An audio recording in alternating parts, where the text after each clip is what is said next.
میکنم آغاز با نام خدا، هم درود و هم ثنا بر مصطفی. حمد به حد آن خدای پاک را، آنکه جان بخشید مشتی خاک را. با نماد خدای مهربان سلام. برنامه نوبت کتابخانه است و در مهمانی ما قرار دارند یک شخصی فرهنگ دوست، یک نفری که در این کوچه های شهر همیشه صحبتش از فرهنگ، از کتاب، از تاریخ و از زبان این ملت است. در مهمانی ما قرار دارند جعفر جلال. و برنامه خیلی خوش آمدید. سپاسگزاریم که دعوت ما رو پذیرفتید و این سردی شدید نگاه نکرده و برنامه حاضر شدید. سپاسگزارم به خاطر که در این روز سرد زمستان ما رو به این برنامه خیلی هم دوست داشتنی دعوت نمودین. یک سرزمین سپاس. همین گونه که هوا سرد است، یکی مردم هم از فرهنگ و از کتاب و عشق و علاقهشون به این سمت یک سردی های دارند، ولی این گرمی ها در قلب شما از کجاست؟ به تاریخ و به فرهنگ و به کتاب از کجا منشأ میگیرد؟ این ارث خانوادگی بود یا تعلیم استادانتان بود یا چی؟ خیلی زیبا شاعرانه گفتی. این گرمی از آوان مثلا کودکی، مثلا این صمیمیت، این دوستداری ها هم از ایام کودکی ها، وقتی که تو کودک هستی در دبستان ها، در اونجایی که بزرگ شده ای و همه آن محیطی که تو بزرگ شده ای به تو تأثیری مثبت میرسونن. برای بعضی ها تأثیری منفی، برای بعضی ها تأثیری مثبت و خوشبختانه برای من تأثیری مثبت به جای گذاشت، چون که در اون محیطی که من بزرگ شدم از خوردی هم همسیفان من بسیار بچه های خوب بودن، دخترانی نازنین با تربیت، با شخصیت، خانواده هاشون و همسایه های خوب و همه در مجموع، یعنی که تأثیر گذاری میکنه تا که میاد به دانشگاه یا دانشکده. وقتی دانشکده میبیاید، در این دانشکده ببینید که چقدر استادای بزرگ با تو آشنایی پیدا میکنن، یعنی برای شما درس میآموزند. و چه خوشبختی بود که بهترین استادا به ما درس گفتن. در کوچه های مرکزی، در کوچه مرکزی شهر، در خیابان مرکزی شهر میبینیم گاه با کسی صحبت میکنید، گاه از چیز ناراضید، گاه درتون یک نوار بردار نوار میگیرید، گاه کیم چی کار میکنید و چرا اینقدر امروز در این کوچه های شهر پریشان به نظر میرسید؟ این از چی است که یعنی در کوچه های شهر کتابخانه به مثل قبل نیست یا مردم تغییر کردند و عموما که شما در این کوچه بزرگ شدید چه تفاوت های را از اون زمان خودتان، از زمان جوانی خودتان به امروز میبینید؟ در مرکز شهر، در بزرگترین خیابان پایتخت، اصلا من در این خیابان زندگی میکنم، در خیابان استاد رودکی، در زیباترین موضع دوشنبه، در نزد مهمانخانه زیبای دوشنبه، آثارخانه پیشین بهزاد و تا تئاتر اپرا، زیباترین موضع پایتخت که بسیار دوست داشتنی است و برای خارجی ها به نهایت پسند. خیابان است که من همه روزه در اینجا مثلا قدم میگذارم، میبینم یعنی که چگونه در پیش چشم من تغییر مییابد سیمای شهر، آدمان. و مثلا برای من به تفاوت نیست این شهر برای من خیلی عزیز است. از ایام دانشجویی، حتی پیش از ایام دانشجویی، وقتی که نخستین بار آمدم و پیشترم در کتاب ها و در روزنامه و مجله ها زیاد میخوندم. مثلا برای آن همیشه عکس برداری میکنم که یعنی که هر یک بینایی که در این شهر پابرجاست، یعنی که برای من خیلی عزیز است. شاید برای کسی این اصلا ارزش ندارد و میگذرند بی تفاوت، حتی اعتبار نمیتن، اما برای من اینها همه، هر یک خشتی اون، هر یک پنجره اون، هر یک یعنی که پای دیوارهای این بیناها برای من عزیز هستند و من فکر میکنم که این بیناها را کی ساخته است، در کدام سالها تا به روزهای ما به یادگار گذاشتن و برای من خیلی جالب است که اینها را عکس برداری کنم، پیشکش همگان در سراسر دنیا بگردانم و وقتی که من اینها را پخش میکنم طریق اینترنت یا فیسبوک از تمام دنیا، مثلا نوابسته از تاجیک‌ها، تمامی مردمان دنیا عرض سپاس میکنن، مینه‌داری میکنن و این هم برای یعنی که هم برای رشد سیاحی خیلی بسیار کاری بزرگ است و هم برای معرفی نمودن سرزمینی زیبا و سبزپوش. از تغییرات ها گفته در مرکز شهر تغییرات ها زیاد میشن. این تغییرات ها به اندیشه‌تون مثبت است یا منفی؟ باعثی ناراحتی من میگردد وقتی که بیناهای زیبا و تاریخی را میشکنند یا از بین میبرند. خیلی برای نفرانی که در این شهر بزرگ شدند، در این شهر به دنیا آمدن، شما میدونید چقدر تأثیری بدی منفی میرساند. اینا باید درک کرد که چقدر تأثیر میرساند. ما این را نمیبینیم، اما او آدمایی که با این بیناها آموخته شدند، یعنی با این بیناها دل بستند، خود از خود بیمار میشوند، خاموشانه بیمار میشوند، اما هیچ حرفی زدن نمیتوانند. یکی از آنها من هستم. اما برای من این بیناها آنچنان ارزشمندند که یعنی که این بیناهایی که پیشتر ساخته شده است این اصلا تاجیکانه هستند. میدونی این دوشنبه است، یعنی این شهر پایتخت تاجیکان، سیمای تاجیکانه دارند.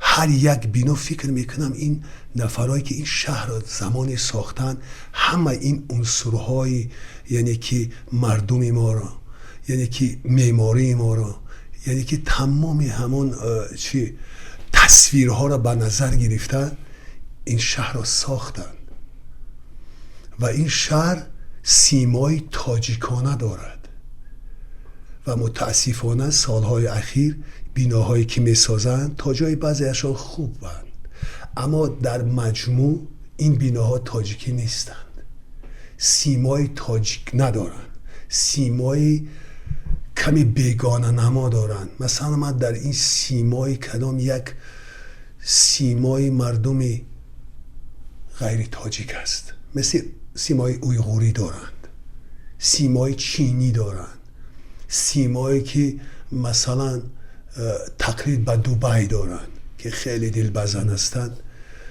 من میخواهم که شهر ما تاجیکی باشد، تاجیکانه باشد، چهره‌ای زیبای تاجیکانه داشته باشد.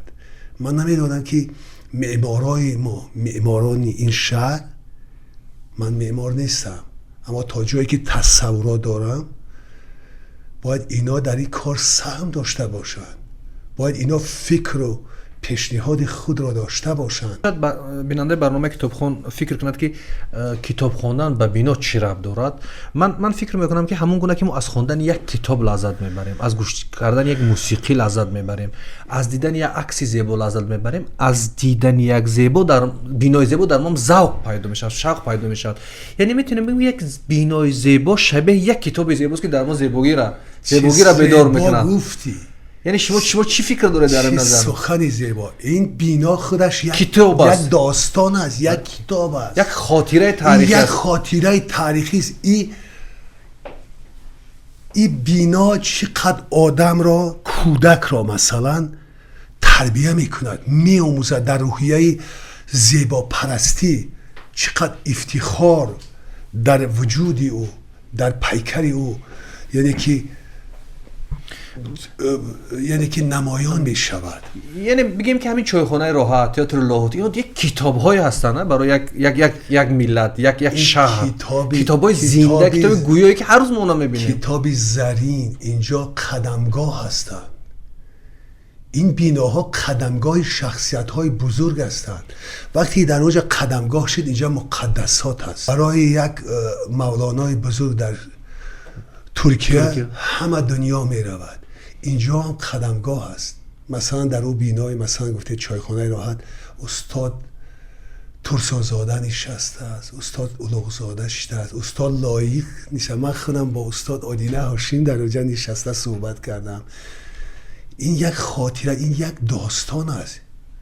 داستان بودن بیناهایی که وقتی اونو را تخریب میکردن شما اشک ریخته و ناراحت شده. بدن این گونه بینایی که خیلی دوست می‌داشتید که اون بینا تخریب نشود، اون بینا باشد و چرا؟ من برای همه بیناها اشک ریختم و عجیب بود که وقتی بینای حکومت تاجیکستان را شکستن من بیماری کووید شدم. چون که وقتی که آدم ناراحتی پیدا میکنه در پیکر خود، یعنی که همون حالتی روحی، یعنی ایمونیتتی باید پایان میشه و من بیماری کووید شدم. اشک ریختم 100 مراتب. میدونی برای چی؟ اونجا من عکس در اینترنت پرتافتم که کسانی که در اینجا عکس دارند خواهش کردم اما کسی نپرتافت. ما وقتی که دانشجو بودیم در دانشکده، بعد درس‌های ما بعد این ویروس در تئاتر استاد لاهوتی میگذشت و باز یک تئاتر بود بالاتری ورزشگاه اسپارتاک، تئاتر تجربوی.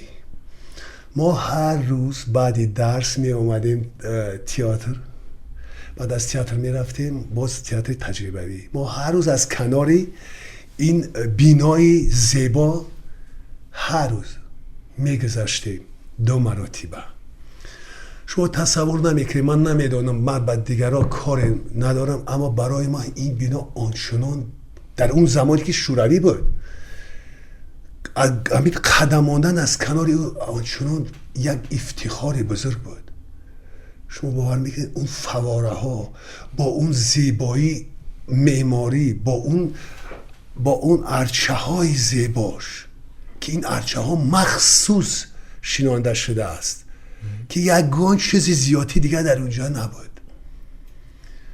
همیشه برای من این باعث افتخار بود و شاید این افتخار در طول سالها که من این آهنگ ها را ایجاد نمودم، همه اینا تاثیرگذاری کردن در این آهنگ هایی که 22 آهنگ یعنی میهم پرستانه به این سرزمین تقدیم کردم. در همه این سرودها تأثیری آن روزها هست، تأثیری آن بیناها. هر یک جایی که از کودکی قدم میمونی، خود بینا باشد، خود خانه پدر باشد، خود خانه خاله یا مادر یا هر کسی که همسایه ها، این یک خاطراتی نجیب است. یعنی گفته شما یک کتاب خاطره های ماست. یعنی این بیناها خاطره های تاریخی این شهر بودن.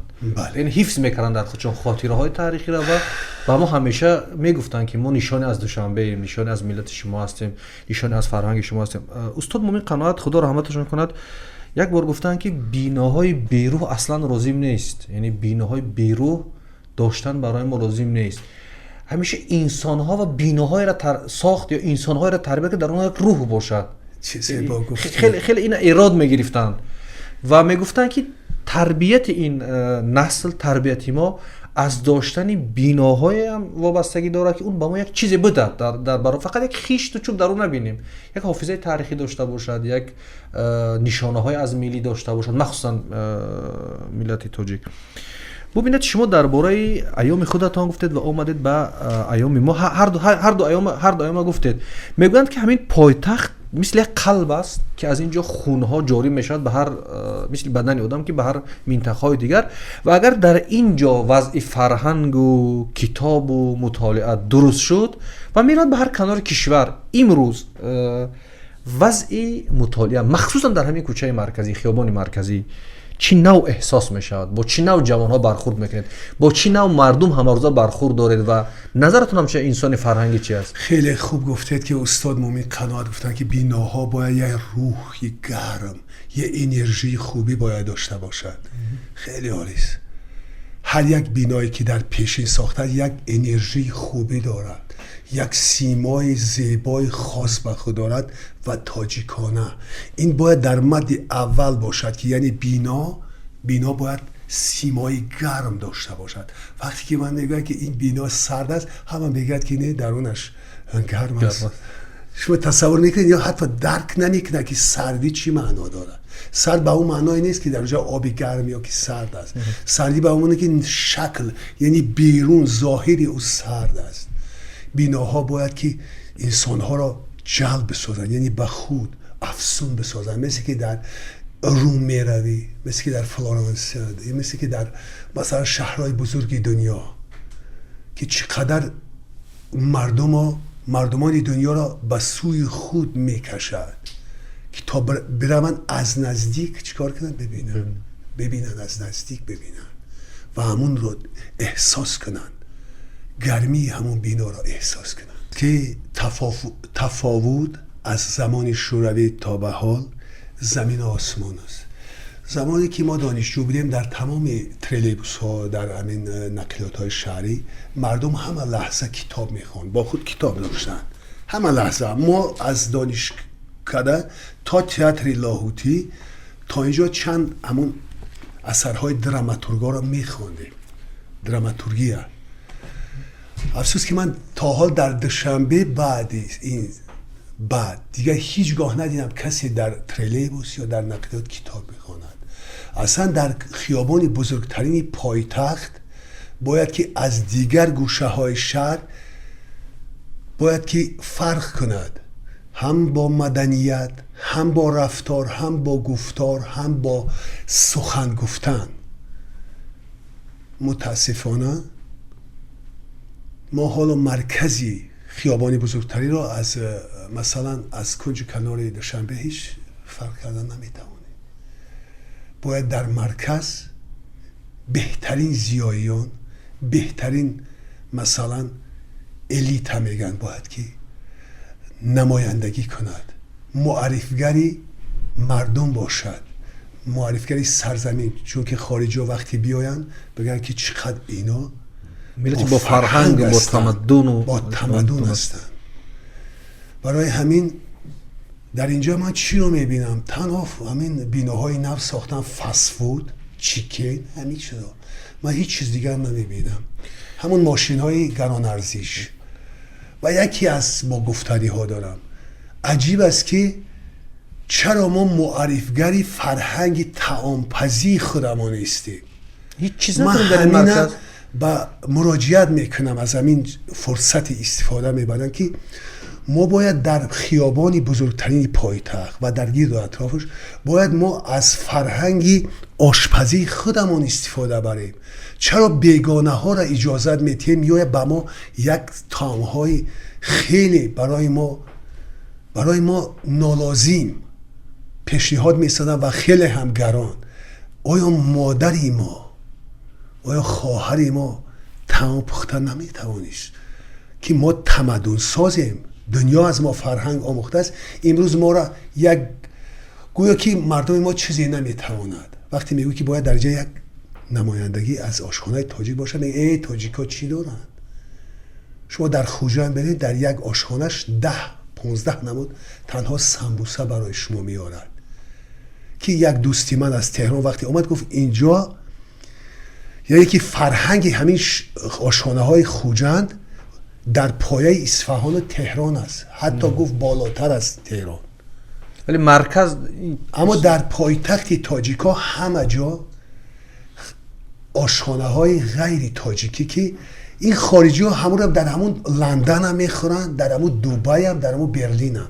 و اینجا باید ما آشخانه های داشته باشیم که طعم های تاجیکی ما، آش پلو با مزه، آش بریده 100 نمود است، فطیرها، کلچه ها، من نمیدونم مثلا طعم های قدیمی مثل که گذشته های ما همه جا همه یک قروتاب گویا دیگه هیچی نباشد. برای یک فطیر مسکه کنن، یک دنگیچه با مزه که وای خارجی وقتی بخوره تمام عمر یادش نره. یا که 100 نمود شوربه های با مزه، 100 نمود توش بیره و دیگه چرا اینا را نمیگذارن؟ یعنی شما در برابر اون که گفتید میبینید این که فرهنگ اصلا کتاب نیست، فرهنگ نیست، حتی طعام هم نیست در این کوچه مرکزی. مثلا کتاب ها در زمان شوروی و حالا هم شاید باشد کتاب های طعام ها هست. تامهای کتاب از مردم تامهای ملی. تاجیکی بله. هم به روسی هم به تاجیکی چرا از روی همونا استفاده نمیبرند؟ چرا ما باید بیگانه ها را دعوت کنیم به ما بیاین فرهنگی غذا پذیر غذاخوری را آموزند؟ این چقدر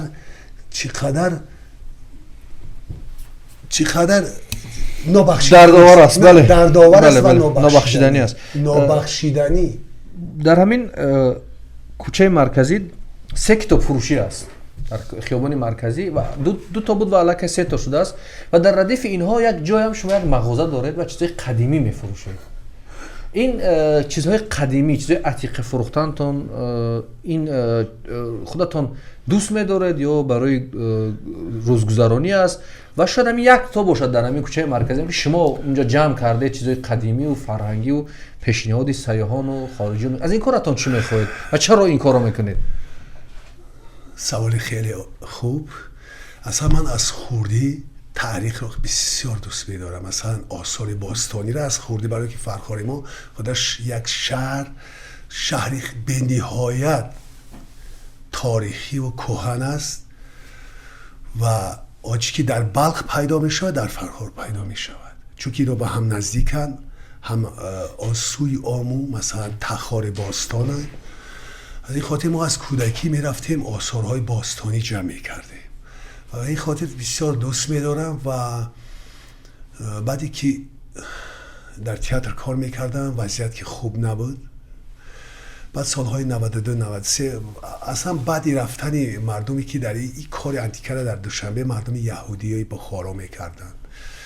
بعد اینکه دوستای من زیاد بودن از همین نفرها که انتیک فروشی میکردن بعد من رو آوردم به همین کاری همین آثار باستانی.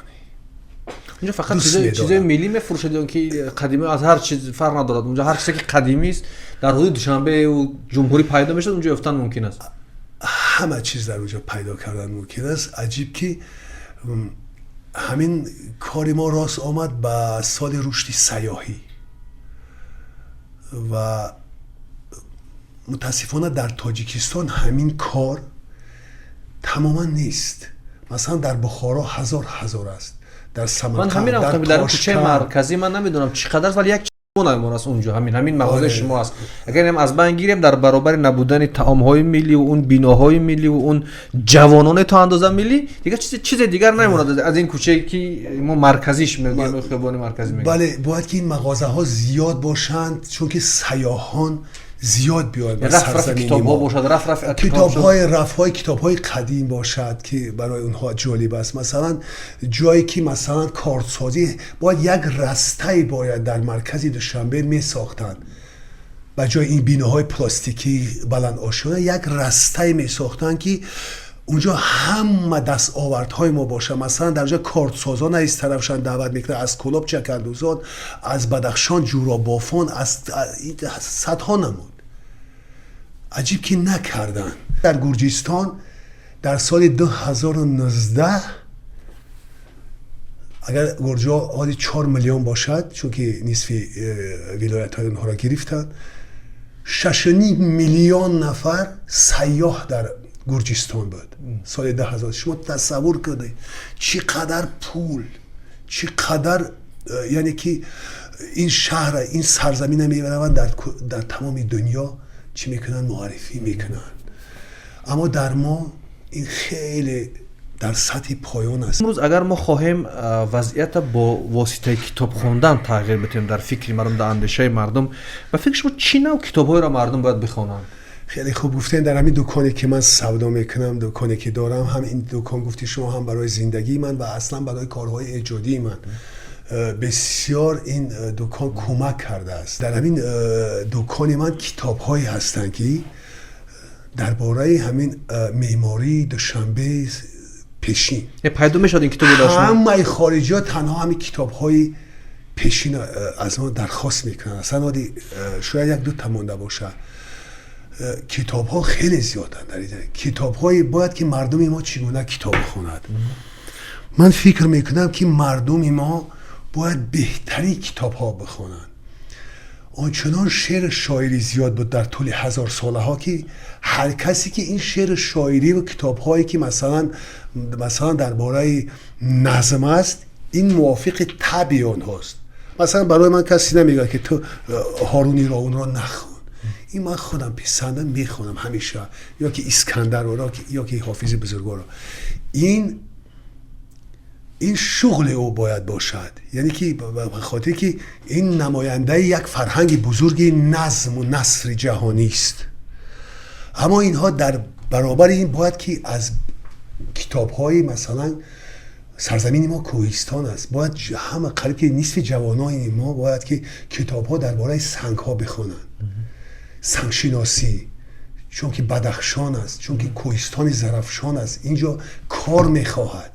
باید اینا دانشمند باشن، جوانان ما باید که سنگ شناس باشن، یعنی که گیولوگای بهترین باید ما تربیت نماییم. باید جوانای ما کتاب‌ها راجع به مثلا تیب باید زیاد، چون که ما نماینده تیب هستیم. عجیب است که ما نماینده تیب هستیم اما میرویم خارج از کشور تبابند. شما با من میگید که گیاه شناسی هست که من از کودکی دوست می‌دارم، حتی همین عادی ترین گیاه ها را مردم ما نمیدانند. همین عادی ترین گیاه که و چقدر مفید است نمیدانند. باید ما گیاه شناسی در تربیت کنیم، در دانشکده های من نمیدونم، در دبستان های. باید مردم ما جغرافیا گیوگرافی سرزمینش با پورگی بداند. عجیب بود که در همین اینترنت یک کس میگوید که چی گفته بود، عجیب بود که همین نمیدونم، گفت همین قمسنگیرش در بدخشان باشه. یک فاجعه، یک بدبختی از این نیست که ما سرزمینی خودمون نمیدونیم، نمیشناسیم کدام ناحیه در کجا جایگیر است، چگونه ریلیف داریم، چگونه در کدام خطی پاراللیم، چیزی مردم ما نمیدونن. ببخشید همانه مثلا اگر از 100% گوییم 20% شخصیت های بزرگند، اما از چی که کمی خاموشن. دیگر ما با 70% دیگرش کفالت نمیدیم. در سیکه شناسی باید اینو آموزن، چون که این سرزمینی باستانی است، باید در اینجا رشد بیابد. ساحه ارخئولوژی یعنی حرفیات شناسی، یعنی باستان شناس، اصلا باید با کتاب های مخصوص در درس بدیم. بغیر از درس تاریخ باید باستان شناسی باشد که تصور را داشته باشن که یعنی که گذشته ما کی بود. مثلا یک سیکه پیدا میشه نمیدونن اینو، مثلا یک خطی مثلا میخیر از خطی مثلا باختری و یونانی اینا نمیتوانن فرق کرده. همه این نه تنها تمام روز یک شعر شاعری و وصف کیم کدام یک درخت، کیم کدام یک. خب ما شما گفتیم کتاب گیرید، باز کتاب شعر رو وارد به برنامه. کتاب هایی که من راجع به این گفتم همش در خانه است. وجود یعنی شما دارید؟ من 2000 کتاب دارم. من حالی نمیدونم که این کتاب ها را کجا میبرم، چون که گفته که خانه ما هم که یک خانه زیبا داریم و یگانه چیزی که سرمایه داریم همین خانه اون است در خیابانی رودکی 5. میگوید که همین خانه تونم باید که ما تخریب کنیم، خراب کنیم. کتاب ها را باید بخونن مردم ما که اینا آشنایی پیدا کنن با دنیا، نه تنها تا برن در همین فست فود چیکن بورک که کجا روزی دراز صرف کنن وقتشونه. باید ما مردم را تربیت کنیم. عجیب گفته که در برابر من 100% مردم را در نظر ندارم که اینا همش گویا بی سوادان نمیخونن، در برابر 20% شخصیت ها هستن تا جای میدونن، آگاه هستن، ولی یک اشاره کرده که خاموشن. فکر میکنه چرا؟ یعنی باید اونها پیشگام، یعنی پیش قدمی پرچمبردار فرهنگ و تمدن و علم و کتاب باشن، ولی چرا خاموشن؟ خیلی سوالات خوب بود، به مورد بود. همین با من دوستام سوال میتنه، زنگ میزنن، تو میگه چی کار داره، تو خیلی خسته، خودت بیمار، چرا تو همین موادها را زیاد در همین فیسبوک پخش میکنی راجع به همه چیز؟ و اگر من همین را پخش نکنم کی میکند؟ من یک سرود دارم، کیست غمخواری وطن گر نه تو باشی و نه من، چشمی بیداری وطن گر نه تو باشی و نه من. اگر همین من پخش نکنم تا جای نفرای هستن که از این آگاهی پیدا کنن، این برای من یک شانس بزرگه، یک کار بزرگ است. میدونم که در اونجا به نفرای این تأثیری خوب میرساند، چون که یک پسر به نزدیکی عکس‌های قدیم بیناها را میپرتافت. اگر شما خود گفت همین اکای جعفر همیشه در این باره مینویس وقتی یک شهر ترکیه رفته است یا که اروپا، همون بیناهای فرسوده را که چگونه اونا چی میکردن، رستوراسیون میکردن، یعنی که بازسازی میکردن با پنجره های آهنی، عکس برداری کرده پرتافت. که وقتی که اکای جعفر میگفت به یادم زد و اینا را عکاسی کردم. شما ببینید یعنی این گفتن ها تاثیر داره، حداقل بالا یک نفر هم باشه. بالا یک نفر هم باشه. اما من خاموش باید نباشیم. خاموشی گناه است. خاموشی یعنی بی‌طرفی، بی‌شرفی میگویند. من در یک سرودم خواندم، خودم این مثال نوشتم: بی‌طرفی ما و تو، تیشه زدن در ریشه است، دور شدن ز اصل خویش، محو و زوال ملت است. باید زیایی های ما، آنهایی که میفهمند، من میدونم که چقدر هنوزم شخصیت های بزرگ در این شهر هستند. من با اونا در این دکانی من، اصلا این دکانی من جای خیلی، یعنی ایستگاه فرهنگی است. ایستگاه فرهنگی. همه بچه ها میگن که همین توی دلیر جان میگفتن دیگه آرزو، همه میگن که همین ایستگاهی فرهنگی، شاید آخران ایستگاه فرهنگی خیابانی همین پایتخت است. در اونجا شخصیت های خیلی عالی میآید که من با آنها صحبت میکنم، چقدر برای من تأثیری خوب میرسانن صحبت هاشون. هنوز هست، هنوز خانه های در دوشنبه هست پر از کتاب.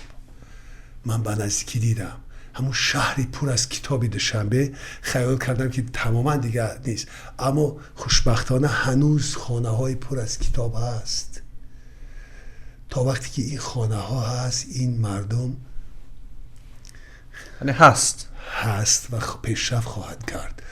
اما باید همین استادای بزرگی که هستن باید خاموش نباشن، همون فکرهای خود را بنویسن. این صبح من یک چی پیدا که در این باره پیشتر خوانده بودم که در موضع قرطاق و فکرم در حصار، قطارگاه‌های حصار، سنگ پیدا شده است ناگهانی با خطی پیشینی باختری. حتی ارمنا در این باره پخش کردن راجع به همین سنگ، حتی سیکه های همون 1000 ساله ها را در عهد باستانی یونان باختر تا کوشانیان. شما باید در همینجا از صبح تا حالی 2 نفر تنها، یعنی که پیک گذاشته است، 2 نفر برای 2 نفر این اهمیت داشته است. برای 2 نفر اهمیت داره. اگر حاجی یک کس در اینجا بیچاره عبدالرزاق یک کودککی نمیدونم همون را تنقید کنه یا چی، 2 میلیون لایک کامنت میگیرن. بیمار نیستیم در این موضوع میگه، فکر میکنید مردم بیمار این نیست؟ یک بیماری نمیدونم، این مردم به طبابت نیاز دارد، طبابت فرهنگی. فهمیدین؟ برای همین میگه که شما بگید که 2 نفر، این خیلی جای متاسفانه که اینها این بازیافت چقدر نادر است. یعنی که تا به هنوز در سنگ، یعنی خط نیاگان ما پابرجاست. شما فهمیدید؟ بله. تفاوت. باید ما مردم را در این روحیه خودشناسی باید تربیت کنیم. خودشناسی. اکای جعفر یک گپ جالب گفتید، بیاید پیش از اون که در آخر برنامه خواستم بر جای خلاصه این رو بگید. این استودیوی شما خیلی سرد است. دستای به خاطر این سردی، چون ما امکانیت همین قدر داریم، چون مردم کتابخوان در مجموع همین قدر امکانیت دارن و این بازگوی حالی ما مردم کتابخوان دستای من سرد است. که در دوشنبه هنوز خانه ها هستن که پر کتاب هستند و شاید مغازه ها هم هستن، شاید کتابخانه ها هستن که پر کتاب هستند. اکنون بگید در آخر برنامه که چیکار کنیم که این کتاب ها را وارد زندگی مردم کنیم، وارد افکار جامعه کنیم و به دست جوانان بدیم که کتاب ها را بخونن.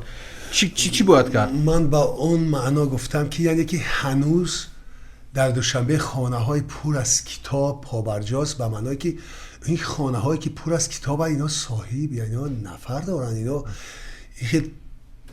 خانه‌ها از پیش خود پر کتاب نیستن، اینا نفرای هستن در اونجا که کتاب‌ها را خواندن و پسراشون خواندن، گذشته هاشون خواندن، از پدرهاشون میراث ماندن و خوشبختانه هنوز این خانه ها پر از کتاب است. خانه هایی که ثروت و دارایی اینا همه کتاب هاست، نه اون ماشین های لوکس میگن یا که شیک، نه اون سر لباس های شیک، یعنی که مردمی که کتاب داره در خانه هنوز هست در این شهر هست و باید که کتابخوان دلیر جان کتابخوان اونی هست که او را مجبور نمیکنه که تو این کتاب را بخر.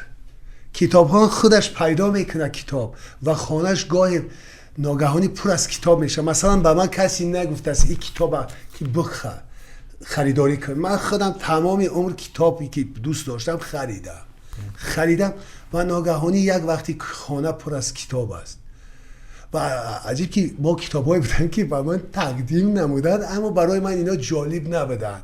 تقریبا 200-300 کتاب. من یکی از بچه‌هایی که فاکولته ژورنالیستی میخوان چند سال پیش در همون یک چی پر کردم، گفتم تحفه به شما، شاید برای شما. حتی این یک کتابم دیگر هم اشاره کردید که به من پسند نبود برای تحفه. یعنی این کتابایی هست که یک کتاب شما پیشنهاد کرده که من واقعا نه از شخصیتش خود شما من نه از همون کتاب. سلامت باشید، بسیار تشکر که دعوت ما رو پذیرفتید. کتاب بیار ما دیگر در این هوای سرد بی تیاری ناگهانی زنگ زدی، در این هوای سرد با احترامی برنامه‌ای که خیلی جالب است. سلامت باشید. چرا آوردم؟ چون که این کتاب همیشه دوست داشتنی است. ببینید شرط نیست که ما کتاب بزرگ باید که چاپ کنیم، روی چاپ بیاریم. گفته استاد گلرخسار در یک مصاحبه گفته بود بگذار خورد باشد اما زیبا، اما تاثیرگذار، مثل که کتابی هست صدای پای واژه ها از استاد اسکندر خطلانی. خوردکک است، همگی تقریبا شاید که یک 28-30 صفحه. اما شما تصور که چقدر این کتاب چه بزرگی داره که دنیا را تکان میبخشد و این چاپ فارسی بود. این من از سال 1990 خوشبختانه گلچهره ستار رو به من تقدیم نموده بود با حروفات فارسی و ما از همین کتاب همون شاهکاری ماندگاری در خون من غروری نیاگاه نهفته است، خشم و ستیزی رستمی دستان نهفته است. همین شعر ما آهنگ بسته، همون شعری بجز مهری وطن عشق دیگر نیست، به فرزندان با عزم و وفادار چو مردی به کفن میرد غمی نیست، خدا از بیک وطن مردن نگهدار. اما این کتاب هارونی عزیزم که برای من تقدیم کرده بود سالها پیش با دستخط، این کتاب یک دوستم گفت که برای چند وقت میخونم، متاسفانه قریب 2 سال ناپدید شد. گفتم اگر کتاب را پیدا نکنی من بالای تو شکایت می نویسم. آورد پیداش کرد، از کدام کنجی همون ماشیدی گران ارزشش پیدا کرد، بالاش چی خطی نویسن. واقعا شکایت میکرد اگر نمی آورد کتاب. شکایت میکردن که این کتاب، چون که من با این کتاب نمیتونستم، من در این تقریبا در اینجا 25 تا شعر این با آهنگ بستم و یکی از شعرهای زیباترینی که میهنی هم در همین کتاب هست، ولی من این را پخش نکردم هنوز. خیلی خوش اومدید به برنامه کتابخوان. تشکر که در این سردی ها دعوت ما رو پذیرفتید. فروخ یزدی میگه که جز به آزادی ملت نبود آبادی، آه از آن مملکت ملتی آزاد نداشت. من میخوام که سرزمینی ما یعنی که سرزمینی باشد که آزادانه هر چی دلش میخواهد یعنی که اجرا بکنند، یعنی که جوانان هر چی که دلشان میخواهد اختراع بکنند، جوانان هر چی را که دوست میدارند یعنی که به مردم خویش تقدیم کنند، هر چیزی که برای پیشرفت و شکوفایی سرزمین است. تشکر زیاد. این برنامه کتابخوان بود و گفتگوی ما با جعفر جلال. تا برنامه آینده در حفظ پناه خدا باشد. خدا یار و مددگارتون. خدا حافظ.